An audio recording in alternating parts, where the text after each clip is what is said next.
Om Shanti. Good morning. साकार मिली 7 नवंबर 2022। बाबा की मीठी मीठी मुरली है, मिठों के मीठे मंथन शुरू करने से पहले ज्ञान सूर्य शिव बाबा की लाइट और माइट किरणों के नीचे बैठ जाते हैं और महसूस करते हैं मैं ज्ञानी तो आत्मा हूं,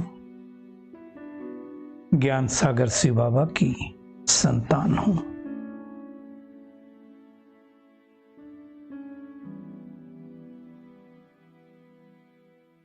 आज मीठे बाबा ने कहा, मीठे बच्चे, मनुष्य जो बाप को भूल, बाप अर्थात शिव बाबा को, निराकार को भूल दलदल में फंसे हुए हैं,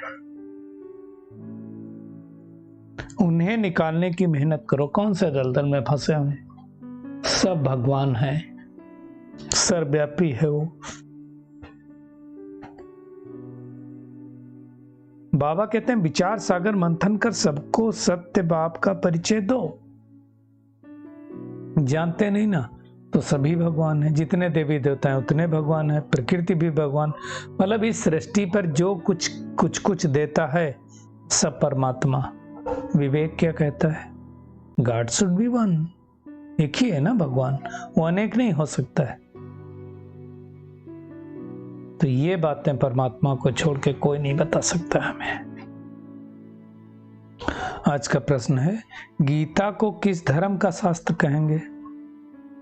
इसमें रहस्य समझने की बात कौन सी है?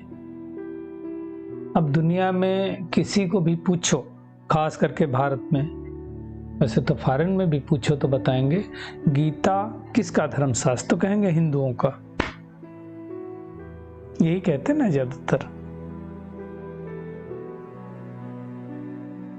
या कहेंगे देवी देवताओं का।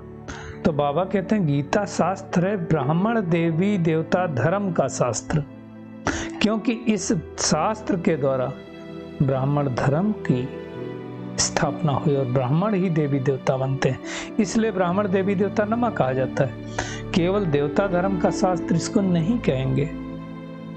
क्यों? क्योंकि देवताओं में तो ज्ञान है ही नहीं। ब्राह्मण ये गीता का ज्ञान सुन करके देवता बनते हैं, इसलिए ब्राह्मण देवी देवताएं नमः। हमेशा आप देखो पत्रा में भी पंडित जी वही बोलते हैं, ब्राह्मण देवी देवताएं नमः, ब्राह्मण देवताएं नमः। ब्राह्मण ही देवता बनते हैं, इसलिए ब्राह्मण देवताएं नमः बोलते हैं। इसलिए हिंदू धर्म का शास्त्र कहना सही नहीं है। ये समझने की बात है। ये कौन समझाता है हमें? निराकार परम पिता परमात्मा शिव बाबा ये समझाते हैं। श्री कृष्ण थोड़ी समझा सकते हैं बात, उनको खुद को नहीं पता है। इसका गीत है, न वो हमसे जुदा होंगे न हम उनसे जुदा होंगे। किससे? परमात्मा से। तो ये सब बातें बाबा बैठ बच्चों को समझाते हैं, अच्छी तरह से समझाते हैं। पारलौकिक बाप समझाते हैं,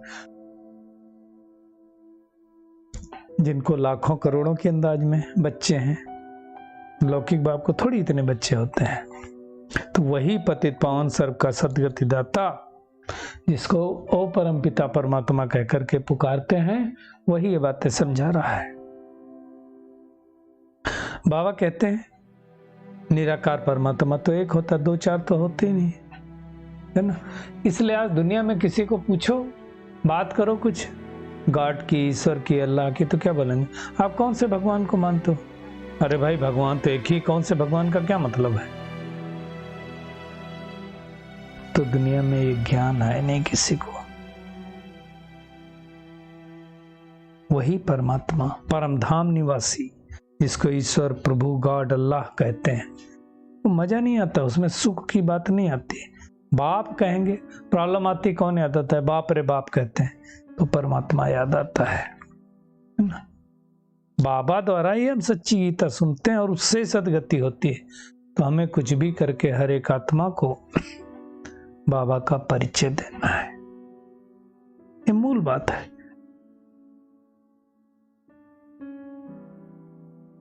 परंतु जल्दी किसी की बुद्धि में बैठता नहीं है। बाबा ने छपाया कि गीता का भगवान कौन? श्री कृष्ण ने परम पिता परमात्मा। अभी तो गीता के ऊपर बहुत सारे एपिसोड हुए, अनेक मठाधीश है ना, सब बुलाए गए। इस पे बहुत बहस हुई, का सब लोगों ने माना भी। तो पहले की बात है। बाबा कहते हैं गीता धर्म ब्राह्मण देवी देवता धर्म का शास्त्र, जैसे बाइबल किसका शास्त्र कहेंगे, क्रिश्चियन धर्म का कहेंगे, इसी प्रकार से गीता है। मूल बात है सबको समझाना गीता का भगवान कौन। अब क्योंकि गीता में के भगवान श्री कृष्ण को कहते तो ये भूल कर दी, इसलिए गीता हो गई खंडित। तो बाबा कहते हैं मेरे से बुद्धि का योग लगाओ। अब देवी देवता धर्म ब्राह्मण धर्म प्रायलोप है, नहीं है, जिसकी स्थापना बाबा इस समय आकर के कर रहा है। तो मुख्य बात यही है।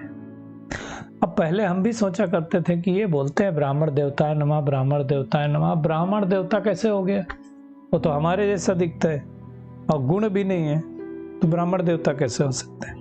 एक हमारे पुरोहित थे, वो आते थे कथा कराने के लिए, बीड़ी पीते थे। कहते थे पंडित जी आप क्यों बीड़ी पीते हो, कहते थे बच्चा आदत नहीं छूटती। हम सोचते थे फिर ये क्यों बोलते हैं ब्राह्मण देवता है नमः, ब्राह्मण देवता कैसे हो गए। अब ये बातें समझ में आई हैं।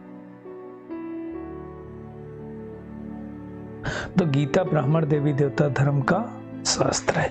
बाबा कहते हैं इस रुद्र गीता ज्ञान यज्ञ से ही विनाशशाला प्रज्वलित हुई है, इसलिए इसको रुद्र यज्ञ कहा जाता है, कृष्ण यज्ञ नहीं कहा जाता है।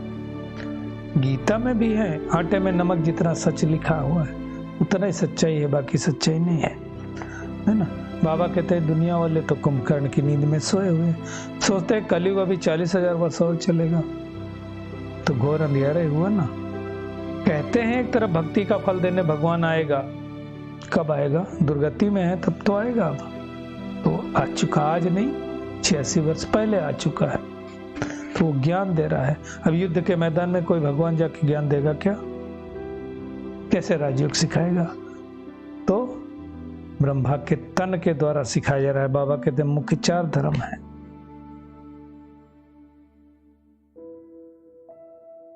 समझने धर्मशास्त्र भी 4 ही है। अभी तो दुनिया में अनेकानेक धर्म शास्त्र हो गए, नहीं तो मुख्य धर्म आप देखो आदि सनातन देवी देवता धर्म, फिर इस्लाम, बौद्ध, क्रिश्चियन, यही 4 धर्म थे और था ही नहीं कुछ। अभी तो बहुत सारे हो गए। इस संगम पर ब्रह्मा सरस्वती के द्वारा,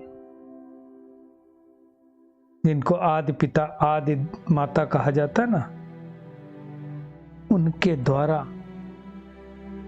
शिव बाबा ये रुद्र यज्ञ रचते हैं। ये सब समझने की बातें हैं। बाबा कहते हैं दुनिया में चीजों समझते नहीं, करते रहते हैं बस। शिव का लिंग बनाएंगे, शालिग्राम बनाएंगे, देवियां बनाएंगे, पूजा करेंगे, फिर डुबो देंगे। क्यों भाई, देवी 8 दिन बाद आपकी नहीं रही क्या, आपका प्यार खत्म हो गया क्या। तो समझने की बात है। बाबा कहते हैं अब जब सृष्टि का परिवर्तन होता है तो ये सारी बातें होती हैं। ये बम्स वगैरह भी बनाए किसके लिए, विनाश के लिए बनाए ना। इसलिए कहा जाता है विनाश काले विपरीत बुद्धि किसकी, कौरव और यादव की।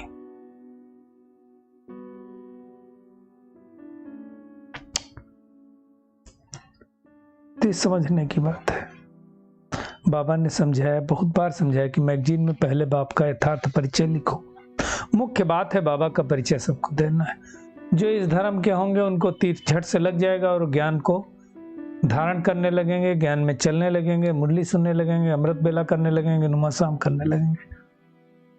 और जो इस धर्म के नहीं होंगे वो पर्चा लेंगे और फेंक देंगे। ऐसा भी तो होता है ना। तो ये बातें हमें अच्छी तरह से समझना है। हम भी नरकवासी थे, अब संगमवासी बने हैं और कल फिर स्वर्गवासी बनने वाले हैं। तो ऐसे अनेक आत्माओं को समझाना है।